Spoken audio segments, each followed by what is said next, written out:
দাঁড়াও দাঁড়াও, কোথায় যাচ্ছ? তুমি ঢাকা বিশ্ববিদ্যালয়ে পরীক্ষা দিবা না? তাহলে এই ভিডিওটি সম্পূর্ণ দেখে যাও, কারণ এখান থেকে ঢাকা বিশ্ববিদ্যালয়ে একটা এমসিকিউ 100% আসবে।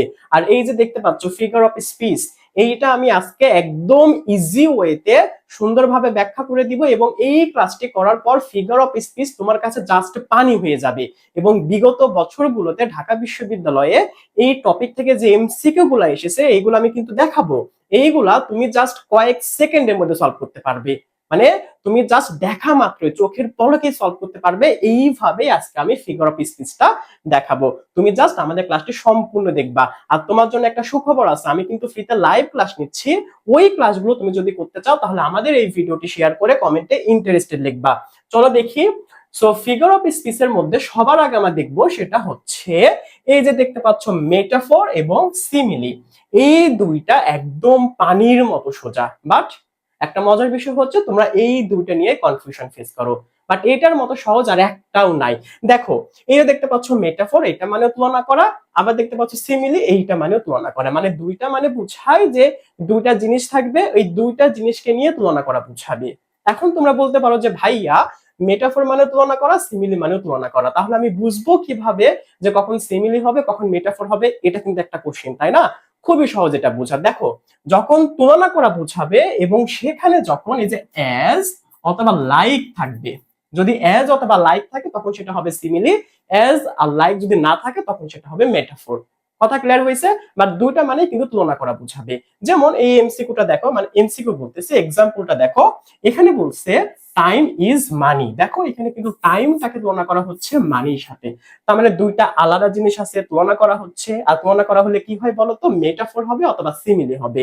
যদি অ্যাজ অথবা লাইক থাকে তখন সেটা হয় সিমিলি, আর না থাকলে সেটা হয় মেটাফর। এখন দেখো তো এখানে কি অ্যাজ অথবা লাইক আছে? নাই, তাহলে এটা কি হবে? এটা হবে মেটাফর। এইটারই আবার সিমিলি ভার্সনটা দেখো। এখানে বলছে টাইম ইজ লাইক মানি। দেখো এখানেও টাইমকে মানির সাথে তুলনা করা হচ্ছে সেম ভাবে, বাট এখানে কিন্তু মাঝখানে কি আছে? লাইক আছে। আর লাইক আর অ্যাজ থাকলে সেটা কি হয়ে যায়? সিমিলি হয়ে যায়। দেখো তো কত সহজ, পানির মতো সোজা। আরো দেখো, এই যে দেখতে পাচ্ছ হি ইজ আ লায়ন। দেখো এই যে তাকে, হি কে কাছে তুলনা করা হচ্ছে? লায়নের সাথে। মানে সে হচ্ছে সিংহের মতো, তাই না? তুলনা করা হচ্ছে। এখন তুলনা করা হচ্ছে এখানে কি লাইক অথবা অ্যাস আছে? নাই, তাহলে এটা কি হবে? মেটাফর হবে। আর এই জায়গাতে দেখো he is as brave as a lion, মানে সে হচ্ছে সিংহের মতো সাহসী। দেখো এখানে তুলনা করা হচ্ছে, মানে তাকে লায়নের সাথে তুলনা করা হচ্ছে। বাট এখানে কি আছে? অ্যাস আছে। এই অ্যাস থাকলে সেটা কি হয়ে যায় বলতো? আমাদের সিমিলি হয়ে যায়। তারপরে দেখো লাইফ ইজ এ জার্নি। দেখো এই জার্নির সাথে লাইফকে তুলনা করা হচ্ছে। ক্লিয়ার হয়েছে কি আমার কথা? বাট এখানে কি কোনো লাইক অথবা অ্যাজ আছে? নাই, তাহলে এটা কি হবে? মেটাফর হবে। বাট এটারই দেখো সিমিলি ভার্সনটা দেখো, life is like a journey. দেখছো মাঝখানে একটা লাইক দিলাম, এটা হয়ে গেল সিমিলি। একইভাবে দেখো যে নলেজ ইজ পাওয়ার, এই কথা কিন্তু আমরা বলি, তাই না? খুবই ফেমাস একটা লাইন যে নলেজ ইজ পাওয়ার। নলেজ থেকে তুলনা করা হচ্ছে পাওয়ারের সাথে, দুটা তুলনা করা হচ্ছে। দেখো কোনো লাইক অথবা অ্যাজ আছে? নাই, তাহলে কি হবে? মেটাফর। এখানে দেখো knowledge is like power, like আছে তাই এটা কি হয়ে যাবে? সিমিলি হয়ে যাবে। এখন তোমরাই বলো, এর থেকে সহজ আর কিছু আছে? একটাও না, এটা খুবই সহজ, পানির মতো সোজা। আর ঢাকা বিশ্ববিদ্যালয়ে এখান থেকে অনেক এমসিকিউ এসেছে, সেগুলো কিন্তু আমি ব্যাখ্যা করে দেখাবো, আমাদের লাস্টে আছে। এটা নিয়ে প্যারা নিতে হবে না। আর একটা কথা, আমাদের কিন্তু পেইড কোর্সে ভর্তি চলতেছে। আমাদের পেইড কোর্সে এই যে দেখতে পাচ্ছ মাস্টার বই, এই বইটা কিন্তু কমপ্লিট করা হবে। বুঝতে পারছো? আর এই বইটা তোমার যদি কমপ্লিট হয় তাহলে তুমি বাংলাদেশের যে কোনো বিশ্ববিদ্যালয়ে পরীক্ষা দাও না কেন, ইংলিশে তুমি সর্বোচ্চ স্কোর করতে পারবা। আমার কথা ক্লিয়ার হয়েছে কি? এবং আমাদের কোর্সে এখন কিন্তু 50% সারে ভর্তি চলতেছে। তোমরা যদি এখন ভর্তি হতে চাও, এই যে দেখতে পাচ্ছ হোয়াটসঅ্যাপ নাম্বার 01737546127, এই নাম্বারে যোগাযোগ করবা। এছাড়াও এই মাস্টার বইয়ের উপর আমাদের একটা ছোট্ট নোট আছে, তোমাদের দেখাই আমি। এই যে দেখো এই নোটটা, এটা অবশ্য পিডিএফ ফাইল পাবা, আমি এটা বের করেছি ফটোকপি করে। এখানে সকল শর্টকাট টেকনিক সহ মাস্টার বইয়ের যতগুলা গামা রুল আছে, মাস্টার বই বলবো না, ইংলিশের যত গামা রুল আছে সবকিছু এখানে সুন্দরভাবে এই ছোট্ট একটা নোটে দেওয়া আছে। এটা তুমি দ্রুত রিভিশন দিতে পারবা। যখন তোমার পরীক্ষা খুব কাছে চলে আসবে তখন তো তুমি এত বড় বই কি পড়ার সময় পাবা? পাবা না। তখন তোমার কি লাগবে? শর্ট নোট লাগবে। এটা হচ্ছে আমার নিজের হাতে বানানো হ্যান্ড নোট, তুমি হ্যান্ড নোটই বলতে পারো। বুঝতে পারছো? এটা কিন্তু নিতে পারো, আলাদাভাবে নিতে পারবা। আর কোর্সে ভর্তি হলে কিন্তু ফ্রিতেই পেয়ে যাবা।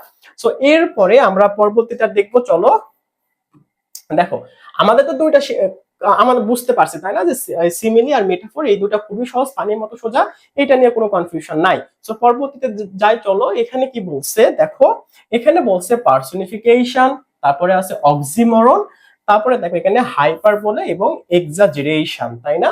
তো দেখো খুবই সহজ, এখানে তিনটা আছে, এই তিনটা করলে এনাফ অন্তত ঢাকা বিশ্ববিদ্যালয়ের জন্য। দেখো পার্সোনিফিকেশন মানে কি জানো? পার্সোনিফিকেশন মানে হচ্ছে পার্সোনিফাইড করা, মানে কোন একটা বস্তুর এমন কিছু গুণাবলী দেখানো যেটা মানুষের সাথে মিলে যায়, মানে তাকে জীবন্ত করে তুলবে এইরকম কিছু বোঝাবে। এই যে কাউকে জীবন্ত করে তোলা, মানে কোনো বস্তুকে জীবন্ত করে তোলা হলে তাকে পার্সোনিফিকেশন বলে, মানে কোনো কিছুকে পার্সোনিফাইড করা। যেমন দেখো এই জায়গাতে এখানে বলছে the sun smile down on আস, মানে হচ্ছে এখানে বলছে সূর্যটা মানুষের মতো হাসে। এখন তুমি বলো তো সূর্য কি হাসতে পারে মানুষের মতো? কখনোই পারে না। বাট এখানে তো বলা হচ্ছে the sun smile down on আস, এই জায়গাতে সূর্য হাসতে পারে না, বাট এখানে ধরে নেওয়া হচ্ছে যে সূর্যটা হাসতেছে। এই যে সূর্যের মধ্যে একটা পার্সোনিফাইড করেছি, মানুষের গুণাবলী দিচ্ছি, তাই না? একটা পার্সোনিফাইড করতেছি না, এইরকম যদি বোঝায় তখন সেটা হয়ে যায় পার্সোনিফিকেশন। খুবই সহজ। তারপরে দেখো the flower dance in the breeze, দেখো এখানে বলছে ফুলগুলো মানুষের মতো নাচতেছে। এখন বলো ফুল কি নাচতে পারে? নাচতে পারে না, বাট আমরা তুলনা করতেছি মানুষের সাথে, পার্সোনিফাইড করতেছি, তাহলে এটা কি হবে? পার্সোনিফিকেশন। তারপর এটা দেখো ফেমাস একটা এক্সাম্পল, এখানে বলছে death came knocking at his door, মানে বলতেছে মৃত্যু তার দরজা এভাবে করা নাড়তেছে, যে টিং টিং এভাবে করা নাড়তেছে। এখন তুমি বলো মৃত্যুকে এভাবে এসে করা নাড়ে মানুষের মতো? করে না। বাট আমরা কি করতেছি, এই ডেথ মানে মৃত্যুকে এটা মানুষের মতো আমরা পার্সোনিফাইড করে তুলতেছি। এই যে পার্সোনিফাইড করা, একে কি বলে? একে বলে পার্সোনিফিকেশন।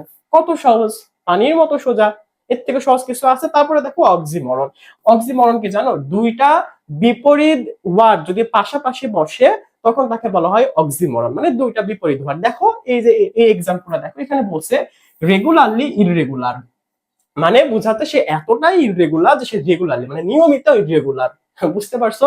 দুইটা বিপরীত ওয়ার্ড পাশাপাশি বসেছে। তাছাড়া আরো দেখো কেয়ারলেসলি কেয়ারফুল, তারপর দেখো ললেস লো, ওয়াইসফুল, দেখো ওয়াইসফুল বিপরীত দুটো ওয়ার্ড পাশাপাশি বসেছে।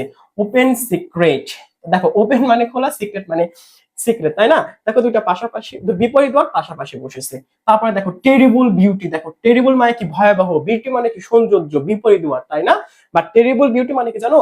যখন সৌন্দর্যটাকে আমরা যখন বেশি বলবো যে অনেক সুন্দর, এই যে অনেক বেশি ভাবে যখন মডিফাই করা হয় তখন আমরা টেরিবল ইউজ করতে পারি, যে টেরিবল বিউটি মানে খুবই সুন্দর। কিন্তু দুটা কিন্তু বিপরীত ওয়ার্ড পাশাপাশি বসেছে, এরকম পাশাপাশি বসে তাকে বলা হয় অক্সিমরন। তারপরে দেখো সুইট অ্যাগনি, দেখো আনপপুলার সেলিব্রিটি, ট্র্যাজিক কমেডি, দেখো খুবই ইম্পর্টেন্ট, এগুলো কিন্তু পরীক্ষাতে আসতে পারে, এগুলো ইম্পর্টেন্ট আছে।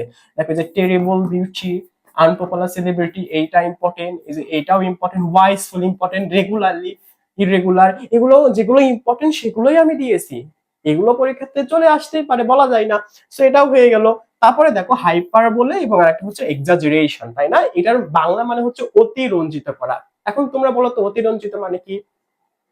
বলো অতিরঞ্জিত মানে কি? তোমরা বলো তো। অতিরঞ্জিত মানে বোঝায় একটা জিনিসকে বাড়িয়ে বাড়িয়ে বলা। আমার কথা ক্লিয়ার হয়েছে? কি করে বলা বলো তো? বাড়িয়ে বাড়িয়ে বলা। সো দেখো যেমন এখানে বলছে বস অফ বসেস, তার মানে কি বলতো? সকলের বস, বস অফ দা বসেস আমরা বলি না? তারপরে দেখো কিং অফ কিংস, মানে কি বলতো? সকল রাজাদের রাজা, দেখো বাড়িয়ে বাড়িয়ে বলা হচ্ছে। তারপরে দেখো, দেখো I have told you a million times, মানে আমি তোমাকে মিলিয়ন বার বলেছি। আমরা কিন্তু বাংলায় বলি এরকম যে তোমাকে আমি একটা কথা 1000 বার বলেছি। আমরা কি আসলে 1000 বার বলি? বলি না। বাট আমরা একটু অতিরঞ্জিত করে বলি যে তোমাকে আমি 1000 বার এই কথা বলেছি। এই যে অতিরঞ্জিত করে বলা। তারপরে দেখো the best of the best, এই যে অতিরঞ্জিত করে যদি কোনো কিছু বলা হয় তখন তাকে বলা হয় হাইপার বলে অথবা এক্সাজারেশন। বুঝতে পারছো? খুবই সহজ, পানির মতো সোজা। আর তোমাদের জন্য একটা হোমওয়ার্ক থাকবে, সেটা হচ্ছে আইরনিটা কি। আইরনি এটা সবাই জানে, এটা হচ্ছে কি বলবো, ভার্সিটিতে অনেক বেশি ইউজ হয়। আর বর্তমানে যারা ফেসবুক চালায় সেখানে কিন্তু অনেক আইরনি ইউজ করা হয়। সো আইরনি একটু কমেন্টে জানাবা, কে কে জানে যে আইরনি মানে কি। তোমরা যদি না পারো তাহলে আমি আইরনিটা কমেন্টে জানিয়ে দিব যে আইরনি মানে কি। সবকিছু আমি বলে দিব, তুমি নিজে থেকে একটু ব্রেন খাটাবা না, একটু পড়বা না, সব আমি বলে দিলে তো হবে না। এই জন্য তোমার জন্য আমি একটা রেখে দিয়েছি, সেটা হচ্ছে আইরনি মানে কি, এবং তার একটা এক্সাম্পল তোমরা কমেন্টে জানাবা। এইটা দেখি কে কে এটা জানাতে পারে। চলো এরপরে আমরা কয়েকটা এক্সাম্পল দেখি, চলো দেখি। এই যে দেখতে পাচ্ছ, এখানে দেখো কি বলেছে, ফিগার অফ স্পিচ থেকে এখানে আমাদের 3টা কোশ্চেন দেওয়া আছে, আরো কোশ্চেন অবশ্যই আছে। 1 নম্বর কোশ্চেন, এটা ঢাকা বিশ্ববিদ্যালয় 25-26 মানে গত বছর এটা এসেছিল, বুঝতে পারছো? এখানে বলছে যে দেখো, which figure of speech has been used in this sentence, মানে এই সেন্টেন্সে কোন ফিগার অফ স্পিচটা ইউজ করা আছে। দেখো এখানে বলছে life is a puzzle with pieces that don't always fit। এখানে লক্ষ্য করো, এখানে বলছে life is a puzzle, life কার সাথে তুলনা করা হচ্ছে, পাজলের সাথে তুলনা করা হচ্ছে। তার মানে তুলনা করা হলে কি হয়, আমাদের সিমিলে অথবা কি হবে, কি হবে বলতো, মেটাফোর হবে। তাহলে দেখো এই যে পার্সোনিফিকেশন, অক্সিমরন এগুলো হবে না। এখন এই যে সিমিলি অথবা মেটাফোর দুইটার মধ্যে উত্তর হবে। সিমিলি কখন হয়, যখন ওই সেন্টেন্সে লাইক অথবা অ্যাজ থাকে, যেটা আমরা একটু আগেই শিখলাম। এখন এই সেন্টেন্সে কি দেখো, এখানে কি লাইক অথবা অ্যাজ আছে, এখানে কি বলা আছে যে life is like a puzzle, এই যাতে মাঝখানে কি এ লাইক এই লাইক বলা আছে, বলা নাই, তাহলে এটা কি হবে, এটা হবে আমাদের মেটাফোর, সিমিলিটা হবে না। বি নাম্বার আমাদের সঠিক উত্তর। বাট এই সেন্টেন্সে যদি এটা বলা থাকতো যে life is like a puzzle, এই যদি এইটা বলা থাকতো যে life is like a puzzle, যদি এইটা বলা থাকতো তখন সেটা কি হতে বলতো, তখন সেটা সিমিল হয়ে যেত। কারণ এখানে কি আছে বলতো, এই জায়গাতে আমাদের লাইক আছে। বলতো এটা কি কঠিন? তোমরা একটু কমেন্টে জানাতে, এগুলো কি কঠিন? কঠিন না, এগুলো পানির মতো সোজা। এখন তোমরা হচ্ছে 2 নাম্বারটা একটু দেখো, এখানে বলছে identify the figure of speech. এখানে বলছে she has a heart of gold. এখানে দেখো she has a heart of gold, মানে তার একটা সোনার মতো একটা হাত আছে। মানে যার মনে করো যে হৃদয় অনেক ভালো হয়, সুন্দর হয়, মহৎ হয়, তাকে বলা হয় হার্ট অফ গোল্ড। সো দেখো এই যে তার হৃদয়কে তুলনা করা হচ্ছে গোল্ডের সাথে, তাই না? সো এখন তোমরা আমাকে বলো, এই সেন্টেন্সে কি আমরা কোনো লাইক অথবা এস ইউজ করছি? করি নাই, তাহলে কি হবে, এটা মেটাফোর হবে। তুলনা করা হলেই তো হয় আমাদের মেটাফোর হবে অথবা সিমিলি হবে, এই দুটা তো আগেই হবে না। তাহলে এই যে মেটাফোর সিমিলি দুটার মধ্যে কোনটা উত্তর হবে বলো তো? যেহেতু অ্যাজ অথবা লাইক নাই, তাহলে সিমিলি হবে না, তাহলে মেটাফোর আমাদের সঠিক উত্তর। মানে তোমরা আমাকে বলো যে জাস্ট কতটা সহজ এগুলা, জাস্ট তোমরা দেখো পানির মতো সোজা। তারপর 3 নম্বরটা দেখো, এখানে বলছে ইন দা পোয়েম, কি বলছে এখানে, ওজিমেন্ডিয়াস, মানে এটা হচ্ছে একটা পোয়েমের নাম, বুঝতে পারছো? ওজিমেন্ডিয়াস একটা পোয়েমের নাম। এখানে বলছে দা ফ্রেজ কিং অফ কিংস, মানে বলছে রাজার রাজা। এই যে এরকম আমি একটা এক্সাম্পল দিলাম না, যে best of the best, boss of the bosses, king of the kings. এই যে অতি রঞ্জিত করে কিছু বলা হলে তাকে কি বলা হয় বলতো? কি বলা হয়? এক্সাজারেশন। বলছিলাম না আমি, ওই জিনিসটাই দেখো এখানে হুবহু কমন এসেছে। কই গেল হুবহু, কিং অফ দা কিংস হুবহু কমন এসেছে। তাহলে দেখো এই যে পার্সনিফিকেশন হবে, এর হবে না, এটাও হবে না। দেখো এই যে এক্সাজারেশন, এটা আমাদের সঠিক উত্তর। অথবা হাইপার বলেও অপশনে থাকতে পারে। কত সহজ, পানির মতো সোজা। এটা দেখো তাই ঢাকা বিশ্ববিদ্যালয় 14-15 এসেছিল, আগেরটা দেখো 24-25 এসেছিল। মানে দেখতে পাচ্ছ এগুলো সব ঢাকা বিশ্ববিদ্যালয়ে আশা কোশ্চেন। এরপর তোমরা একটু এইটা দেখো, 4 নম্বরটা এখানে বলছে যে rose is often use as dash for beauty or the beautiful, তাই না? এখানে বলছে যে রোজটাকে ইউজ করা হয় কি হিসেবে বলতো, বিউটি অথবা সুন্দরী। দা বিউটিফুল মানে সুন্দরী, যারা অনেক সুন্দর হয় তাদের কথা বলা হচ্ছে, এদের প্রতীক হিসেবে ইউজ করা হয়। এখন এই যে তেমন একটা ওয়ার্ড ইউজ করা লাগবে যেটা এই প্রতীক, এই বাংলা মিনিং এর সাথে মিলে যায়, সেটা কি বলবো, সেটা হচ্ছে মেটাফোর। কেন? কারণ মেটাফোর মানে বোঝায় হচ্ছে রূপক, মেটাফোরে বাংলা হচ্ছে রূপক। আর ফুলটাকে মানে রোজটাকে কিন্তু রূপক অর্থে ইউজ করা হচ্ছে এখানে, যে এই যে রোজ একটা প্রতীক, তাই না, সৌন্দর্যের প্রতীক বা রূপক হিসেবে, এখানে রূপক হিসেবে ইউজ হচ্ছে না, এর জন্য আমরা এখানে মেটাফোর বলবো। আমার কথা ক্লিয়ার হচ্ছে? খুবই সহজ, পানির মতো সোজা। তারপর এটা দেখো এখানে কি বলছে, জস অফ ডেট। দেখো এই জায়গাতে কি করা হচ্ছে, এই যে মৃত্যুকে তুলনা করা হচ্ছে জসের সাথে। জস মানে হিংস্র জন্তু অথবা প্রাণীর যে চোয়াল আছে, চোয়ালকে বোঝানো হয় এই জোস মানে। তো এই যে দেখো ডেটটাকে এসে তুলনা করা হচ্ছে, তুলনা করা হলে কি হয়, আমাদের সিমিলি হবে অথবা মেটাফোর হবে, এই দুটো তো আগে বাদ। এখন তোমরা বলো আমাকে, মেটাফোর এবং সিমিলি কখন হয়, যখন অ্যাজ অথবা লাইক থাকে। বাট এখানে কি অ্যাজ অথবা লাইক আছে? নাই, তাহলে এটাও হবে না। দেখো মেটাফোর আমাদের সঠিক উত্তর। তারপর এটা দেখো 6 নম্বর, এখানে বলছে Mina's lovely voice was music to our ears, তাই না? ইন এক্সাম্পল অফ, এখানে বলছে যে Mina's lovely voice was music to our ears, মানে আমাদের কি বলতেছে, lovely voice was music to our ears, মানে আমাদের কাছে তার হচ্ছে ভয়েসটা কি বলতো, একটা গানের মতো, মিউজিক একটা, তাই না? সো এই যে দেখো মিউজিক মিউজিক আর হচ্ছে ভয়েস, এই দুটো তুলনা করা হচ্ছে। এখানে কি কোনো লাইক অথবা অ্যাজ আছে বলতো? নাই। তাহলে এটা কি হবে? মেটাফোর হবে। তাহলে এটা আমাদের সঠিক উত্তর, এগুলো হবে না। সো এখান থেকে তোমরা একটা জিনিস জাস্ট একটু নোট করো, ঢাকা বিশ্ববিদ্যালয়ে যত কোশ্চেন আসে ম্যাক্সিমামের উত্তর কিন্তু মেটাফোরই হয়। দেখছো, লাস্ট 3 বছর ঢাকা বিশ্ববিদ্যালয়ে যে কোশ্চেন এসেছে এই যে ফিগার অফ স্পিচ থেকে, প্রত্যেকটার উত্তর ছিল কি জানো? মেটাফোর। কি বলবো, মেটাফোর থেকে বেশি এমসিকিউ আসে। সো আশা করি এগুলো নিয়ে তোমার কোনো সমস্যা নাই। আর আইরনি, এটা আমি বলেছি, তোমরা একটু কমেন্টে জানাবা, এটা সবাই জানে, এটা একটু দরকার পড়লে গুগলে চেক করবা, সমস্যা কি? এটা কমেন্টে জানাতে হবে আইরনি কি, এবং এটার একটা এক্সাম্পল কমেন্টে জানাবা। আর আমি কি বলেছিলাম বলতো, আমাদের কিন্তু মাস্টার বইয়ের উপর কোর্সে ভর্তি চলতেছে, যে এই বইটা তোমার যদি একবার কমপ্লিট হয়, তুমি ইংরেজির বস হয়ে যাবা। কি হয়ে যাবা? বস। আর তুমি যে কোনো বিশ্ববিদ্যালয়ে চান্স পেয়ে যাবা। কারণ তোমার আর তোমার ড্রিম ইউনিভার্সিটির মধ্যে যদি কোনো দেওয়াল থাকে সেটা হচ্ছে ইংলিশ। তুমি যদি ইংলিশে ভালো করো তাহলে তুমি বাংলাদেশে যে কোনো বিশ্ববিদ্যালয়ে চান্স পাবা। আর ইংলিশে ভালো করতে হলে তোমাকে বেস্ট বইটাই পড়া লাগবে, সেটা হচ্ছে মাস্টার বই। আমরা আমাদের কোর্সে মাস্টার বই শেষ করতেছি, মানে অ্যাডমিশনের জন্য যতটুকু লাগবে ততটুকুই পড়ানো হবে। তোমরা আমাদের কোর্সে ভর্তি হতে পারো। এছাড়া মাস্টার বইয়ের কে সহজ করার জন্য আমাদের যে একটা সামারি আছে, এই যে পকেট গামার, এটা কিন্তু নিতে পারো। এখানে প্রত্যেকটা রুলের নিচে কিন্তু ক্লাস ভিডিও লিংক করে দেওয়া আছে।